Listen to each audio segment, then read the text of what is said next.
Welcome mister Chandra. Welcome ma'am.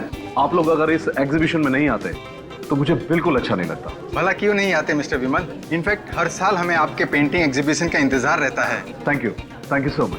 Please चलो। सुमित, बहुत लोग आए हैं। मुझे तो लगता है कि इस साल भी हमें वैसा ही रिस्पॉन्स मिलेगा जैसा पिछले साल मिला। वाह नीलेश, कितनी खूबसूरत खूबसूरत पेंटिंग है। आज मैं इनमें से एक पेंटिंग जरूर खरीदूंगी। हाँ क्यों नहीं। वाह क्या हो गया, रुक क्यों गई? नीलेश, ये कितनी खूबसूरत पेंटिंग है, देखो इसे। अदिति, ये पेंटिंग तो मुझे कुछ समझ में नहीं आई, फ्रैंकली स्पीकिंग। वही तो मुझे पसंद है। This is too good. Nilesh, ये पेंटिंग मुझे जरूर चाहिए। इसको बुक कर दो, इससे पहले कोई और ले ले। ओके बाबा ओके। आओ सुमित और विमल से बात करते इस बारे में। आओ।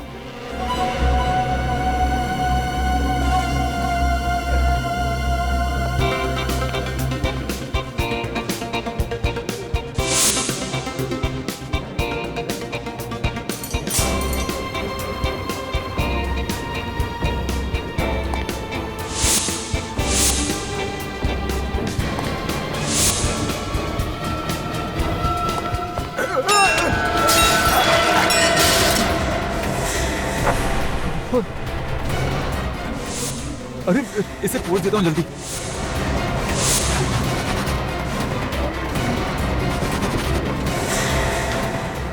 ये तो ऑयल पेंट नहीं है। ऑयल पेंट होता तो निकलता नहीं। ओह माय गॉड, तुमने ये पेंटिंग खराब कर दी। ये कौन है? एक्चुअली मेरा पैर फिसल गया था और इसी वजह से मेरी कोल्ड ड्रिंक इस पेंटिंग पर गिर गई थी। लेकिन देखिए आप, यहाँ पर खून है।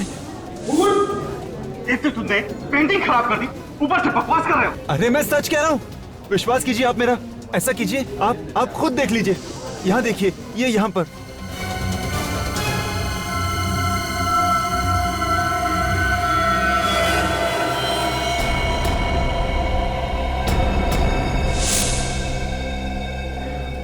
हाँ सुमित, ये ठीक कह रहा है। ये तो वाकई खून है। लेकिन पेंटिंग पे खून कहां से आया? मुझे तो समझ नहीं आ रहा। हमें सीआईडी को फौरन बुलाना पड़ेगा।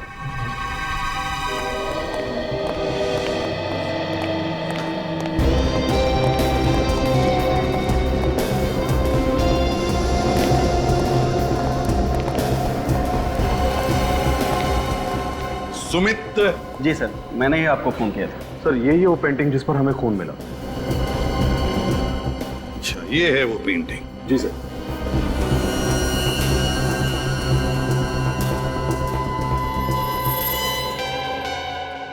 ये क्या है? पेंटिंग तो गीली है। सर इस पे कोल्ड ड्रिंक गिर गई थी, इसलिए गीली हो गई। Cold drink? कैसे हुआ ये सब?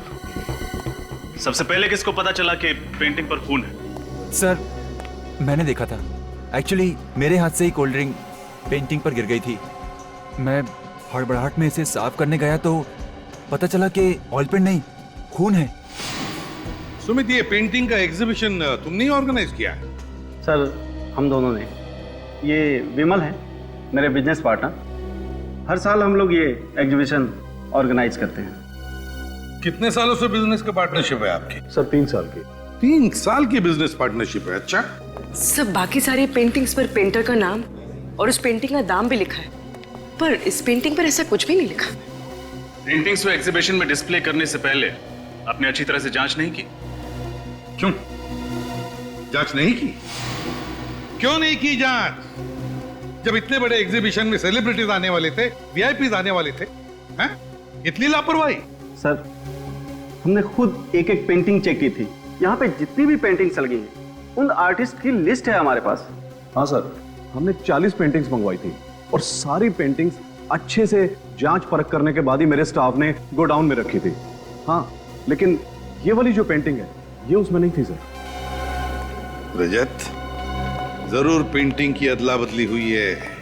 अदला बदली जरूर हुई है। सर हो सकता है इनके चेक करने के बाद जब इन्होंने गोडाउन भिजवाया पेंटिंग्स को, तो गोडाउन में किसी ने पेंटिंग बदल दी। हो सकता है। गोडाउन चेक करो, देखो अगर 40 पेंटिंग्स यहां पर है तो 41वां पेंटिंग गोडाउन में ही होना चाहिए। शायद उसी पेंटिंग के जगह पर ये खून वाली पेंटिंग लगाई है। पूर्वी, तुम भी जाओ। सर, वैसे तो मैं आर्ट के बारे में ज्यादा कुछ नहीं जानता, मगर ये पेंटिंग देख के तो कुछ भी समझ में नहीं आ रहा है। ये पेंटिंग है? हाँ फ्रेडी, ये पेंटिंग ही है। इस पेंटिंग को गौर से देखो। ये पेंटिंग बनाने में आर्टिस्ट ने अलग अलग तरीके इस्तेमाल किए हैं, अलग अलग तरीके से पेंट किया है। ये देखो, यहां लगता है कि पेंट छिड़का है, तो यहां देखो, यहां लगता है कि पेंट ऐसे फेंका है। ब्रश के स्ट्रोक्स भी हैं। इसे देखकर लगता है कि आर्टिस्ट का दिमाग अस्थिर था, अनस्टेबल। ये देखो, ये बच्चे का चेहरा, रोता हुआ बच्चा। इसका एक ही मतलब निकलता है फ्रेडी, जरूर इस आर्टिस्ट के बचपन में कोई बुरा हादसा हुआ होगा, जिसकी वजह से उसने खून से पेंटिंग बनाई, खून से। तुम्हारे यहाँ के पेंटिंग्स और पेंटर्स सबकी लिस्ट चाहिए हमें। ओके सर, हाँ हमने पूरा गोडाउन चेक किया। हाँ, कोई पेंटिंग नहीं मिली। कोई पेंटिंग नहीं मिली? मतलब हमारा शक सही निकला, असली पेंटिंग गायब है। आपके और आपके स्टाफ के अलावा और किसी ने हाथ लगाया था इस पेंटिंग को? सर, हम किसी को भी हाथ नहीं लगाने देते। किसी को भी नहीं? जी नहीं। मेहमानों को भी नहीं? जी नहीं।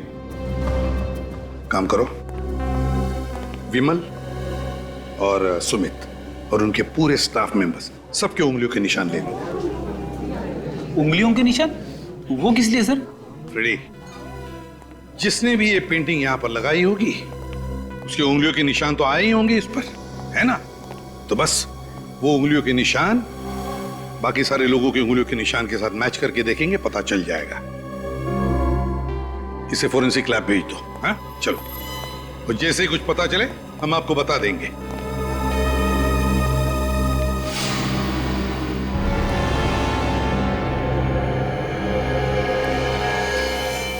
ये किसकी फोटोग्राफ है?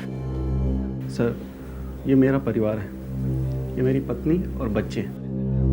पंचगनी में एक एक्सीडेंट हुआ था, कार खाई में गिर गई और सब मारे गए। I am sorry.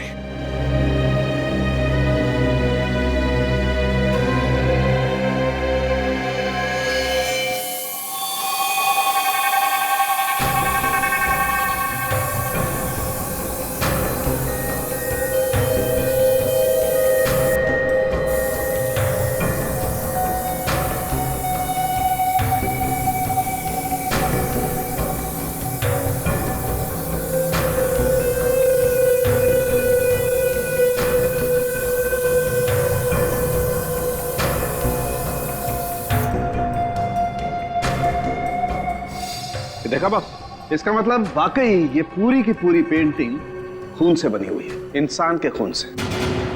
क्या? इंसान के खून से? हाँ, पूरी पेंटिंग। मगर इतना सारा खून उसके पास आया कहां से होगा? वही तो, ऐसी पेंटिंग कोई शौक के लिए नहीं बनाता। एक और बात ऐसी पता लगी है बॉस, जिसे जानोगे तो आप सब लोग हैरान हो जाओगे। लेकिन क्या? ये जो पूरी पेंटिंग है, हाँ, ये जिस खून से बनी है वो किसी एक इंसान का खून नहीं। क्या? एक इंसान का नहीं? हाँ, हमने टेस्ट किया था, पता चला कि कम से कम 3 लोगों का खून मिला हुआ है इस पेंटिंग में। 3 लोगों का खून?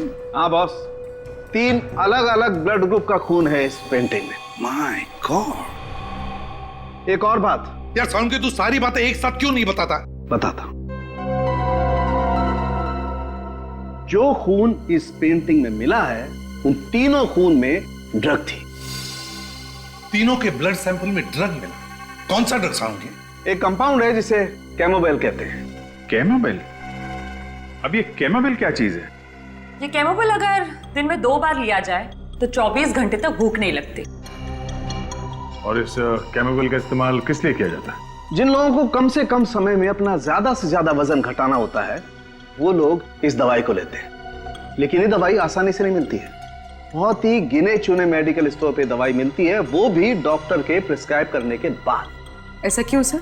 वो इसलिए क्योंकि ये दवाई सेफ नहीं है, इसके साइड इफेक्ट्स हैं, इसलिए इसे खुलेआम बेचने पर पाबंदी लगा दी गई। मगर सर उन लोगों को ये ड्रग्स लेने की जरूरत क्या होगी? डॉक्टर साहब वाकई ये तीनों वजन घटाना चाहते थे या बात कुछ और ही है? बात कुछ और ही है दया।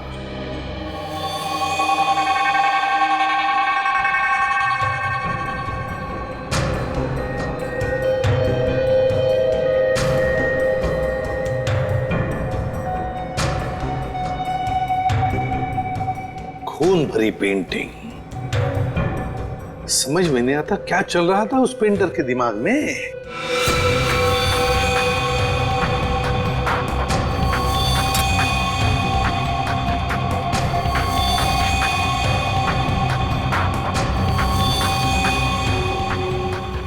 मुझे तो ये पेंटिंग बहुत अजीब लगती है। तो गौर से देखिए सर, चारों तरफ ये खून फैला हुआ है, किसी भी चीज को कोई ठोस आकार नहीं दिया गया।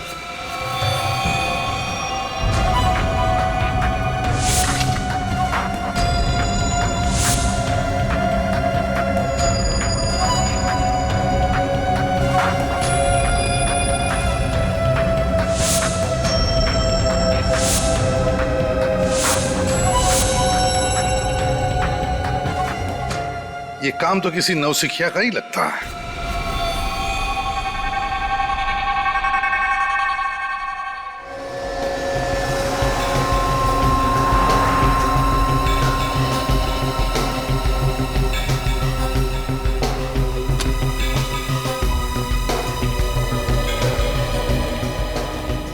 कहिए सर, आपको कौन सा साइज का फ्रेम दिखाऊं? अरे नहीं, हम लोग फ्रेम लेने नहीं आए, हम सीआईडी से। सीआईडी? बात क्या है सर? कोई खास बात नहीं है, आपसे कुछ जानकारी चाहिए थी हम। विनीत, फ्रेम देखिए, तो फ्रेम आप ही की दुकान से खरीदा गया है ना? सर, ये एक स्पेशल डिजाइन है, ये सिर्फ हमारे ही कारीगर बनाते हैं। Very good. अब ये बताइए कि ये फ्रेम किसने और कब खरीदा था? एक आदमी था साहब, करीब 7 दिन पहले वो आया था, काफी जल्दी में भी था साहब। अच्छा, आप जानते हैं उसे? नहीं साहब, मैं पहचानता नहीं हूँ, तो पहली बार हमारी शॉप में आया था, कोई हमारा रेगुलर कस्टमर नहीं था। तो फिर नाम याद है आपको उसका? नहीं साहब, नाम तो नहीं। हाँ, लेकिन इतना याद है कि उसने इसी डिजाइन के 2 फ्रेम खरीदे थे। कुछ तो याद करने की कोशिश करिए। वो दिखता कैसा था, क्या कपड़े पहना था, उसका हुलिया कैसा था? इतना तो याद नहीं है सर, पर हाँ, इस फ्रेम को खरीदने वाले कस्टमर का कुछ रिकॉर्ड है मेरे पास, मैं चेक करता हूँ। हाँ प्लीज।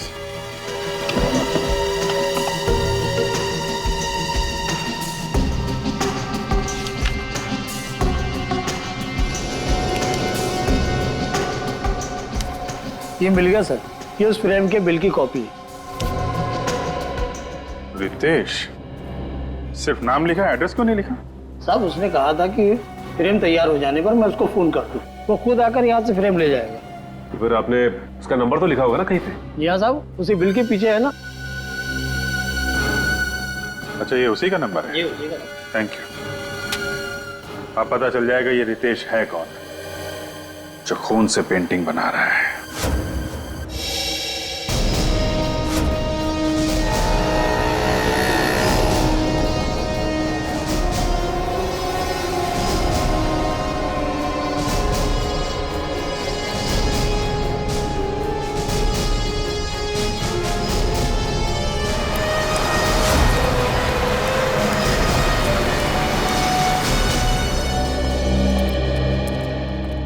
आइए सर। सीआईडी? बोलो साहब, क्या चाहिए आपको? क्या मोबाइल? कैमोबेल? हमारी दुकान में ऐसी कोई दवाई नहीं मिलती साहब। एक कैमोबेल ड्रग का नाम सुनते ही आपके पसीने क्यों छूटने लगे? है? आप इतने हड़बड़ा क्यों गए? कौन घबरा रहा है साहब, मैं तो अपना काम कर रहा हूँ साहब। देख, सच बता दे वरना। मेरी मदद कीजिए साहब, मैं बहुत मुसीबत में हूँ। ये सब नाटक क्या कर रहे हो? सच सच बताओ, बात क्या है? यार, किसी ने मुझे धमकी दी थी सर केमोबेल का इंतजाम करने के लिए मुझे मजबूर किया गया था। मजबूर किया गया था? कैसी मजबूरी? उसने मुझे कहा था कि अगर मैं 2 दिन में केमोबेल का इंतजाम नहीं करूंगा तो वो मेरे पूरे परिवार को मार देगा साहब। मैं बहुत डर गया था साहब, मैं बहुत डर गया था। अच्छा, ये इस आदमी का हुलिया तो याद है ना तुम्हें? हा? नहीं बता सकता साहब, उसने मुझे सिर्फ फोन किया था। फोन नंबर है ना? मेरे मोबाइल में है सर, मैं अभी देख के बताता हूँ। सब इसी नंबर से उसने फोन किया था, यही नंबर है सर। फ्रेडी, निखिल, इस नंबर का पता लगाओ। ये नंबर है किसका? इस आदमी का पकड़ा जाना बहुत जरूरी है। और एक बात, डर के जीने की जरूरत नहीं है, समझे? आइंदा ऐसा कोई फोन आए तो सीआईडी को इन्फॉर्म करना, ठीक है?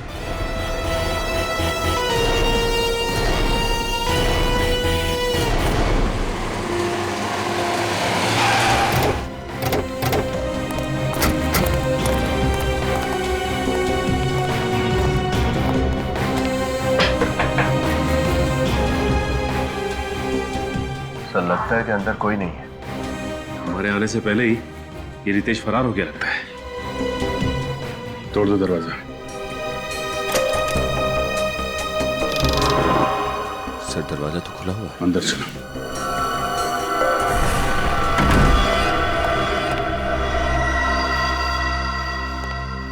घर का तो सारा सामान बिखरा पड़ा है सर। हाँ, लगता है यहाँ पे हाथापाई हुई है। सर, ये रितेश तो कहीं दिखाई नहीं दे रहा यहाँ। पूरा घर चेक करो।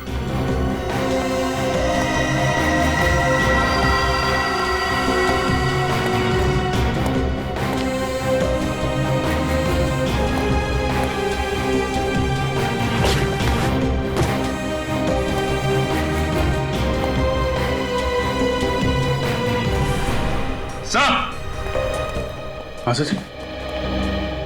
सर, ये देखिए, ये सारी की सारी पेंटिंग इस बिस्तर के नीचे छुपाई हुई थी। और सर, ये पेंटिंग भी उसी पेंटिंग की तरह है जो एग्जीबिशन में मिली थी हमें, लाल रंग की।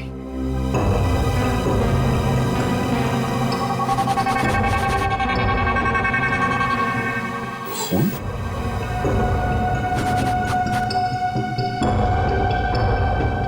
सारी पेंटिंग भी खून से बनाई गई।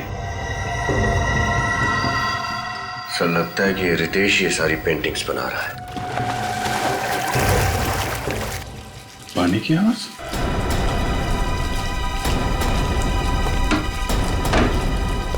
माय गॉड,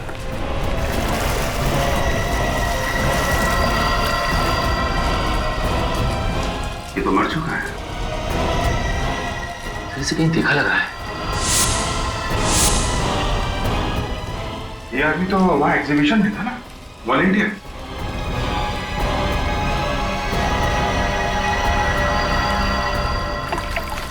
ये देखिए, ये इसके हाथ पे ये हल्का हल्का सा निशान।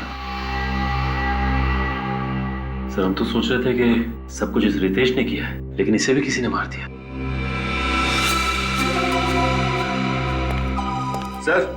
सर ये देखिए, खून के निशान।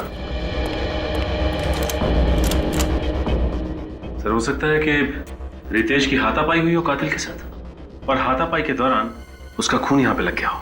कातिल का भी खून हो सकता है। काम करो, इस खून का सैंपल ले लो और लाश को फोरेंसिक लैब भिजवाने का इंतजाम करो। हेलो, क्या?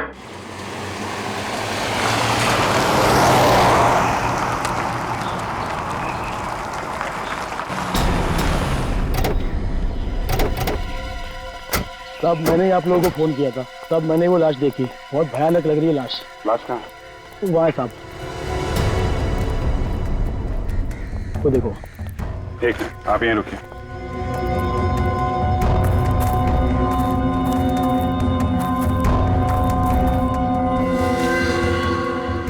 काम करो, लाश को बाहर निकालो।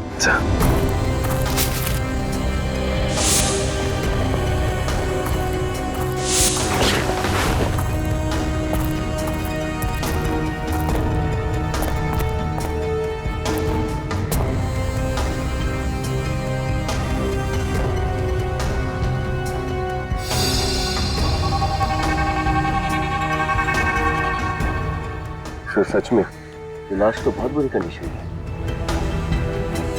लाश तो बिल्कुल पीली पड़ गई है।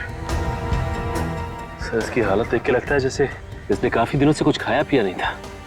शरीर पूरी तरह से सिकुड़ चुका है और सर लगता है इस लाश का चेहरा जानबूझकर बिगाड़ा गया है।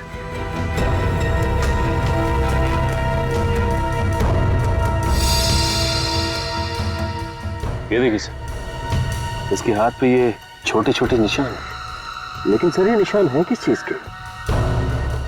कई बार इंजेक्शन लगने के बाद आसपास का खून जम जाता है। निशान तो इंजेक्शन के ही लगते हैं, मगर इतने सारे निशान। मगर सर ऐसे ही निशान रितेश की लाश पे भी थे। लगता है खूनी इंजेक्शन लगा लगा के खून कर रहा है। खैर इसका जवाब तो डॉक्टर साळुंखे ही देंगे। मानना मुश्किल है, कोई भला ऐसा कैसे कर सकता है? हाँ सर, दोनों लाशें बहुत ही बुरी हालत में हैं। यार साळुंखे, तुम दोनों डिस्कस करोगे, हमें भी कुछ बताओगे? बॉस, इन दोनों के शरीर में जरा सा भी खून नहीं है। लगता है किसी ने इनके जीते जी सारा का सारा खून इन लोगों के शरीर में से निकाल लिया। शरीर में खून है ही नहीं। हाँ सर, और इसी की वजह से दोनों लाशें बिल्कुल काली नीली और फीकी पड़ गई है। अजीब बात है सर, विश्वास नहीं होता कि कोई इंसान किसी दूसरे इंसान के शरीर से उसके जीते जी सारा खून निकाल सकता है। इन दोनों के शरीर में इंजेक्शन के बहुत सारे निशान हैं। ऐसा लगता है किसी ने बार बार सुई घोंप घोंप कर इनके शरीर से सारा का सारा खून निकाला है। और खून की कमी की वजह से इस लड़के की मौत हुई है। और सर उस रितेश की मौत की वजह भी यही है। खून तो रितेश के शरीर में से भी निकाला गया, लेकिन मौत इसकी पानी में डूबने की वजह से हुई। इसके फेफड़ों में हमें पानी मिला है। सर ये खूनी वही आदमी है जो पेंटिंग बनाता है। हाँ अभिजीत, ये एक ही आदमी का काम है, सीखा। एक बात और बॉस, रितेश के घर के दरवाजे पर जो खून का सैंपल मिला था वो खून रितेश का नहीं है। यानी वो खून किसी और का है? दया, वो खून उसी का है, उसी का जो रितेश का खून करने आया था। रितेश के साथ हाथापाई में से चोट लग गई होगी और वही खून दरवाजे पे लग गया होगा सर। मगर अभिजीत ये है कौन? है कौन ये? केमोबेल। पता लगाना पड़ेगा कि ये कौन है जिसने इस केमिस्ट को धमकी भरा फोन किया और ये दवाई मंगवा ली। सर मुझे तो आदमी पागल लगता है। कोई नॉर्मल इंसान ऐसी घिनौनी हरकत कैसे कर सकता है सर? किसी को भूखा रखना और थोड़ा थोड़ा करके खून चूस के उसे मार डालना। सर फिलहाल हमें 2 लाशें मिली है, लेकिन ये मुमकिन है कि उसने और भी लोगों को कैद करके रखा होगा। हाँ रखा ही होगा, वरना अपनी पेंटिंग बनाने के लिए पेंट यानी कि इंसानों का खून कहां से लाएगा वो? जिसने भी उस केमिस्ट को फोन किया है ना, वही हमें उस खूनी तक पहुंचाएगा, वही आदमी। सर हाँ सचिन, पता चल गया उस फोन करने वाले का? हाँ सर, जिस आदमी ने R&D मेडिकल स्टोर में फोन करके उस दुकानदार से बात की थी उसका नाम रोहन है सर। रोहन? और पता? सर उसका पता भी चल गया, लेकिन उसके पते पे जाकर पता चला कि उसके नाम की तरह उसका पता भी नकली है सर। नाम भी नकली और पता भी नकली, तो फिर ये फोन किया किसने होगा? है कौन ये? सर ये फोन जिसने भी किया उसने सिम कार्ड लेने के लिए नाम और पता दोनों ही नकली दिया था सर। सर उसने उस दवाई की दुकान पे फोन किया और फोन ट्रेस ना हो इसलिए सिम निकाल के फेंक दिया। कोई बात नहीं, उसने जिस वक्त उस दवाई की दुकान में फोन किया था हम पता लगा सकते हैं कि उस वक्त वो कहां पर था उसके उस फोन से। वो भी पता चल गया है सर। फिर ये फोन चोर बाजार से किया गया, घाट कोपर के चोर बाजार से। चोर बाजार? फिर इस इलाके में तो नशीली चीजें बेची जाती है, ड्रग पेडलर्स के अड्डे बने हुए वहां पे। तो फिर दया, ये फोन जरूर किसी ड्रग पेडलर ने ही किया है।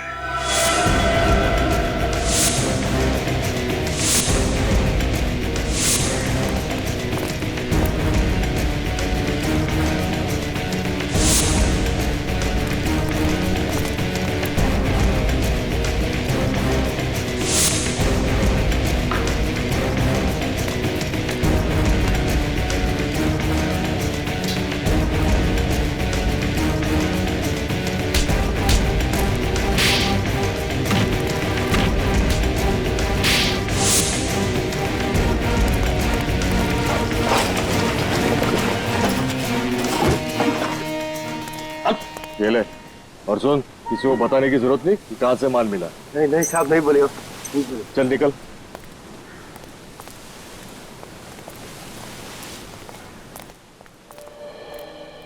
अरे भाई, अपने को दवा मांगता है क्या? मोबाइल मिलेगा क्या? अरे अपने पास ऐसी कोई दवाई नहीं है रे, अपन दवाई थोड़ी बेचते हैं। मना मत करना दोस्त, तुमको जितना पैसा चाहिए हम देने को तैयार है। अच्छा, कितना देगा? अरे अपन तो चलती फिरती बैंक है, कितना मांगता है? ऐसा क्या? ये शाने, पहला पैसा बाद में माल, ठीक है? पैसा दिखाएगा हम, लेकिन पहले माल एक हाथ ले और एक हाथ दे। चलते फिरते बैंक। अच्छा है, चलो मेरे साथ। एक मिनट। हाँ बोल पकिया। अरे ये सीआईडी है, बच गए। क्या? हाँ। तुम लोग यहाँ पे रुको, मैं माल लेके आता। हाँ, इधर ही रुकने का।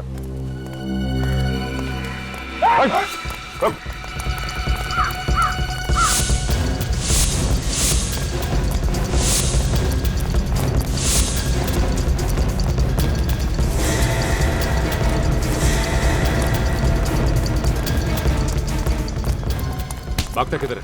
सीआईडी से भागता है? हाँ? मानो मत, सब बताता है, सब बताता है, सब मानो। सर वो कैमोबिल दवाई मैंने खुद के नहीं बल्कि किसी और के कहने से R&D मेडिकल स्टोर से मंगवाई थी साहब। उस दुकान में फोन करके धमकी तूने दी थी ना? हाँ साहब, लेकिन उसके बाद मैंने फोन स्विच ऑफ करके उसका सिम कार्ड फेंक दिया साहब। ये काम तू किसके कहने पे करता है? साहब मुझे एक दिन एक चिट्ठी मिली थी, उसमें लिखा था कि कैमोबिल नाम की दवाई का बंदोबस्त करो, और साहब उसने बोला कि तुझसे शनिवार को रात को 8 बजे आके लेके जाऊंगा और इनाम देके जाऊंगा। अच्छा, फिर वो दवाई लेने कौन आया था? साहब वो गाड़ी में आया, कांच खुली, माल लिया, पैसा दिया और चले गया साहब। तुमने गाड़ी तो देखी होगी ना, कौन सा मॉडल था? उसका नंबर कुछ तो याद होगा तुम्हें? गाड़ी का नंबर तो याद नहीं है, लेकिन साहब उसके हाथ में बड़ी सी घड़ी थी जिसका बहुत बड़ा डायल था साहब। कैसी थी वो घड़ी? बहुत झक्कास थी, माँ कसम ऐसा डिजाइन में कभी लाइफ में देखा नहीं साहब। उसके ऊपर बड़े अक्षर से क्यू लिखा हुआ था साहब। क्यों लिखो? उस घड़ी का रंग, उसका डिजाइन सब कुछ याद है तुम्हें? वो साहब सब कुछ याद है सर। चलो फिर क्यू अक्षर का स्केच बनवाओ, पता चल जाएगा कि घड़ी कौन सी कंपनी की है। पूर्वी, तो घड़ी बनाने वाली कंपनी का नाम पता चला जिसका नाम क्यू से शुरू होता है? Yes sir. सर बस 4 कंपनियों के नाम मिले। 4 कंपनी? अब जरा देखो उन 4 कंपनियों में से वो कंपनी कौन सी है जिसकी घड़ी उस गुनहगार ने पहनी थी। एक बार वॉच कंपनी का नाम पता चल जाए सर, तो गुनहगार का भी पता चल जाएगा।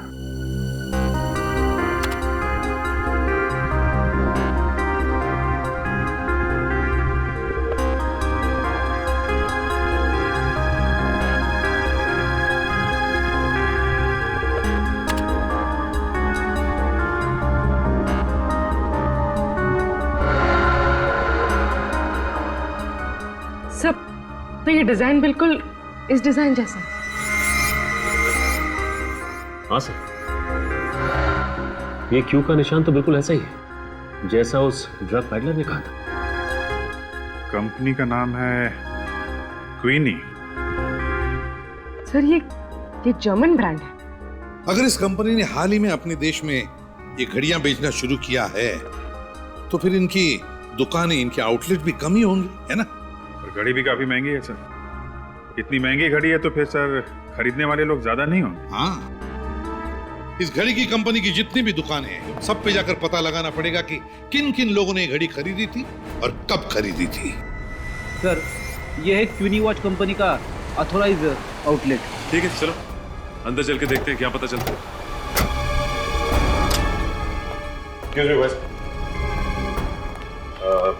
हमें आपके कंपनी की घड़ी के बारे में जानकारी चाहिए। कौन सी घड़ी? इस घड़ी को ध्यान से देखिए, ये आपकी कंपनी की घड़ी है ना? ये हमारी लिमिटेड एडिशन घड़ी के डिजाइन है। अब बात क्या है सर? दरअसल हम लोग सीआईडी मुंबई से हैं और एक केस के सिलसिले में पूछताछ करना चाहते हैं। मैं आपकी क्या मदद कर सकता हूँ? अब हमें ये बता सकते हैं कि ये घड़ी आपसे किसने खरीदी? मैं अभी आपको बताता हूँ।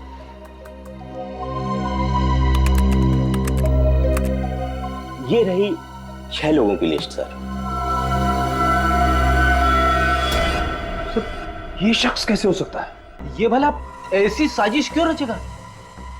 इस साजिश के पीछे किसका हाथ है ये तो हमें पता चल चुका है, लेकिन साजिश के पीछे कारण क्या है ये इससे मिलने के बाद पता चल जाएगा। सर, ड्रग पैडलर से जिसने कैमोबेल नाम का ड्रग खरीदा था उसका पता चल गया है सर। कि कोई मेरे एग्जीबिशन इवेंट को खराब क्यों करना चाहेगा?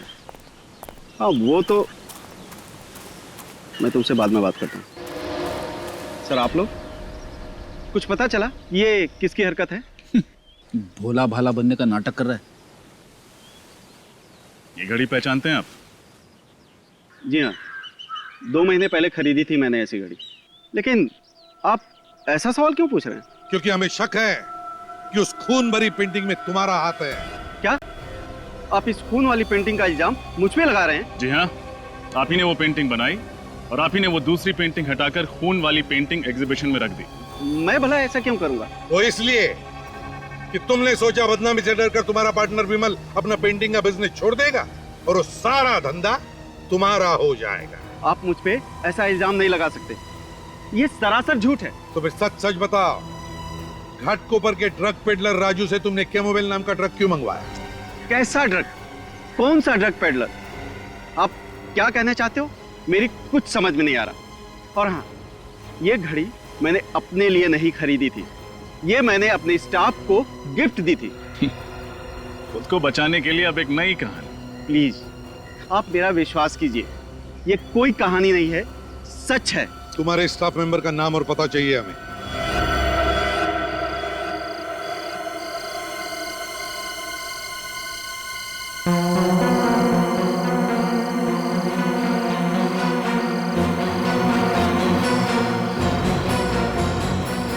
सचिन, सुमित ने इसी फार्म हाउस के बारे में कहा था ना? हाँ सर, सुमित ने यही फार्म हाउस बताया था सर। शख्स के पास हथियार भी हो सकता है, वो थोड़ी देर यहीं से नजर रखता है।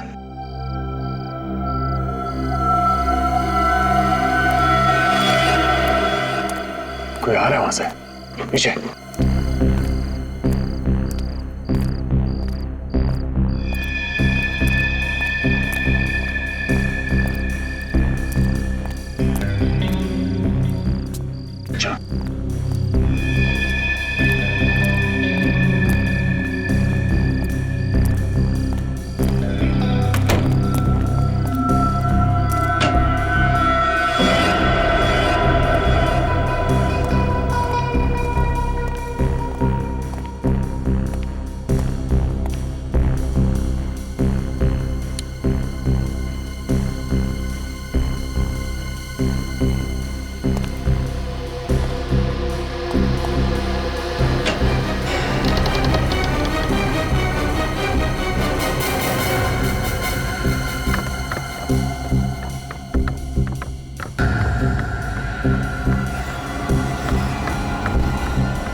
खून का पेंटिंग यहां पे बनाता है।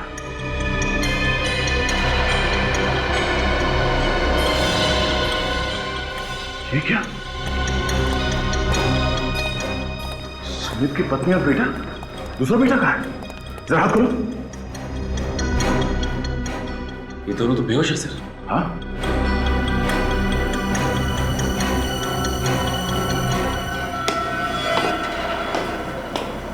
कोई आ रहा है।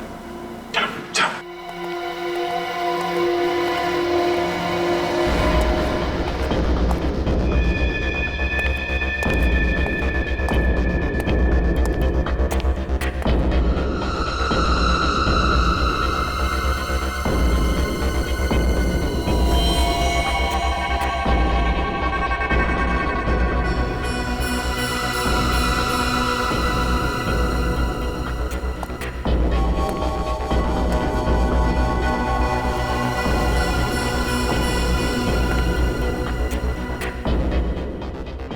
सुमित जी तो कह रहे थे कि उनकी पत्नी और दोनों बच्चे एक्सीडेंट में मारे जा चुके हैं।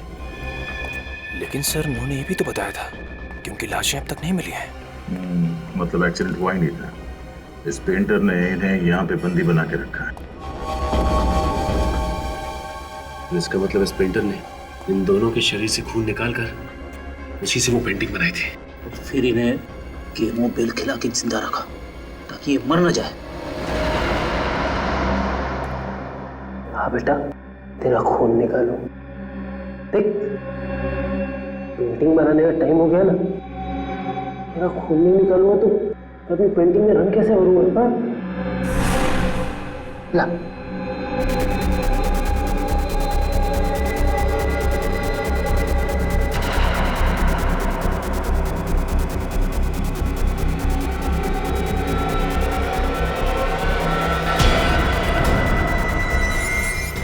सर आप सर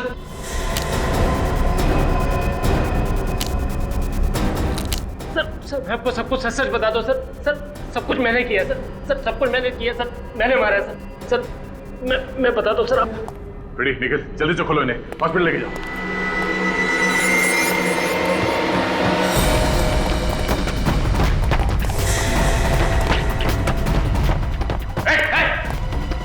आगे मत आना, आगे मत आना। मैं मारूंगा अपने आपको। चाकू नीचे। पीछे जाओ, मैं मार रहा हूँ। ठीक है, इस बार छोड़ देते हैं हम लोग। अगर आइंदा ऐसा कुछ किया ना तो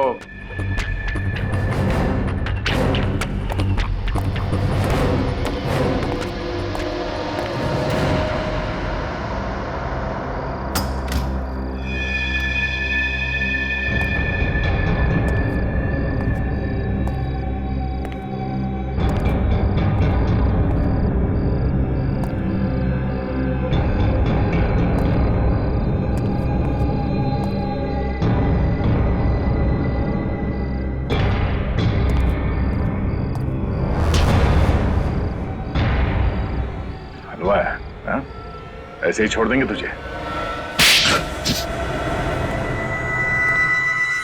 तो सजा देनी है दे दो, अपने किए पे कोई अफसोस नहीं। मैं तो बहुत खुश हूँ। तुम खुश हो? सुमित जी की बीवी और 2 बच्चों का खून निकालकर उन्हें अधमरी हालत में रखा और बोलते हो खुश हो तुम? सुमित ने मेरे और मेरी परिवार के साथ जो जुल्म किया उसका क्या? क्या किया सुमित ने तुम्हारे परिवार के साथ? उसने मेरे पूरे परिवार को बर्बाद कर दिया, मार डाला उसने सबको, मुझे अनाथ कर दिया। ठीक से बताओ रघु, आखिर हुआ क्या था और कब हुआ था? बात आज से 12 साल पुरानी। तब हम लोग बहुत गरीब हुआ करते थे। मेरे बाबूजी ने सुमित से कुछ पैसे उधार मांगे थे मेरी बीमार माँ के इलाज के लिए। बाबूजी समय से कर्ज लौटा नहीं पाए, तो उन्होंने मोहलत मांगी। मोहलत की एवज में सुमित ने मेरे बाबूजी से गुलामों की तरह दिन रात काम करवाया। और जब इतने से भी उसका दिल नहीं भरा तो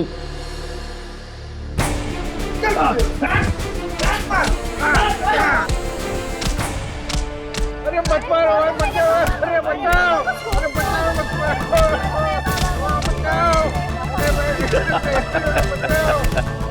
आइए बचाओ, बचाओ, अरे मत मारो, बचाओ।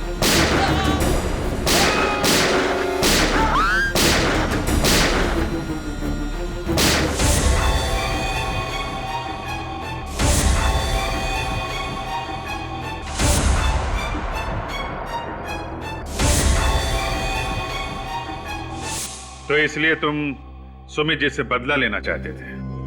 हाँ, इसलिए तो मैंने उनके यहाँ पे इतने साल नौकरी करी और उनके बारे में सब कुछ पता कर लिया।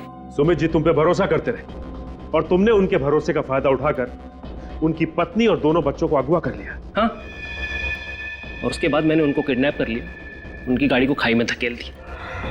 और तुमने उन्हें बंदी बनाकर एक खुफिया कमरे में छुपा के रख दिया। और फिर मैं उनका खून निकाल के अपनी पेंटिंग बनाता रहा। उन्हें केमोबेल ड्रग देता रहा ताकि वो बिना कुछ खाए पिए जिंदा रह सके और मुझे मेरी पेंटिंग बनाने के लिए खून मिल सके। और फिर वो पेंटिंग मैंने सुमित की एग्जीबिशन में रख दी। ताकि वो इस केस में फंस जाए, बदनाम हो जाए। और जंगल में जो लाश मिली थी वो तो सुमित के दूसरे बेटे की थी। बेचारा इतना कुछ झेल ही नहीं पाया, मर गया। फिर मैंने उसकी लाश का वो हाल किया कि कोई भी उसे पहचान ना पाए। और रितेश, वो तो तुम्हारा साथी था ना, उसे क्यों मार दिया तुमने? वो मेरी मदद करता था, अच्छा लड़का था, और मैं अपनी पेंटिंग भी उसके घर में रखता था। लेकिन एक दिन उसे पता चल गया कि मैंने ये पेंटिंग खून से बनाई। वो मुझे धमकी देने लगा कि वो अपने बॉस को जाके सब कुछ सच सच बता देगा। तो आप बताइए ना कि मतलब ऐसे तो उसका क्या फायदा? हाँ? फिर उसके बाद मैंने उसे भी मार दिया। सर, इसकी दिमागी हालत कुछ ठीक नहीं लगती। हाँ दया, इसे इलाज की जरूरत है। रघु, सुमित को तो उसके किए की सजा मिलेगी ही मिलेगी, पर तुमने भी एक बहुत घिनौना जुर्म किया है और कोर्ट तुम्हें कभी माफ नहीं करेगा।